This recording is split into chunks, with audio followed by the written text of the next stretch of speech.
The Easter Rising, 1916. Molly's Diary. Patricia Murphy. Children in the Rising. Children played an astonishing role in the Rising. Hundreds roamed about Dublin, with nearly 40 losing their lives, but also quite a few took part directly on the rebel side. Given the chaos of Easter week, the central plot involving Molly and Jack is not entirely far-fetched. Many eyewitnesses report several young Fina boys directly involved in the Rising, mainly as messengers, some as young as 12. Tommy Keenan in Stephen's Green, an unknown 14-year-old boy in the GPO, and several in Jacob's factory, including a 12-year-old who escorted prisoners.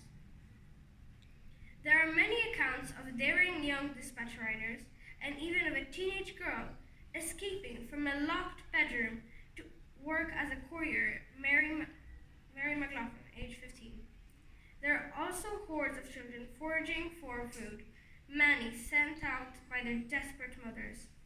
By Wednesday, there are severe food shortages in Dublin, with a danger of famine conditions in the north of the city. There are photographs of youngsters swarming over barricades for firewood and standing at barricades. It was often children who got caught in the crossfire. Many children were also enthusiastic looters, and it was noted at the time how many of the looted premises were street shops. Women, many of them still in their teens and early 20s, were also active and involved. There are stories of smuggling ammunition in a violin case and food supplies for the rebels from one side of the city to the other.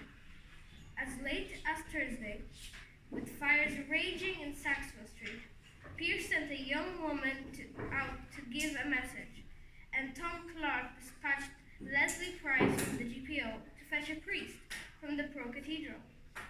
There is even an account of one Command member taking her 7-year-old niece as a decoy when transporting ammunition. Large amounts of funds were transported around the city, according to several testimonies. For example, one Command member tells of money intended for a defense fund being hidden during a raid in the Feather Bolster. Kathleen Clark did intend to set up a women and children's fund from such monies.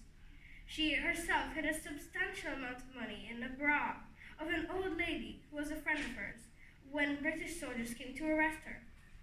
Likewise, Jack's physical prowess and daring do on Dublin's rooftop is not unlikely as it might appear.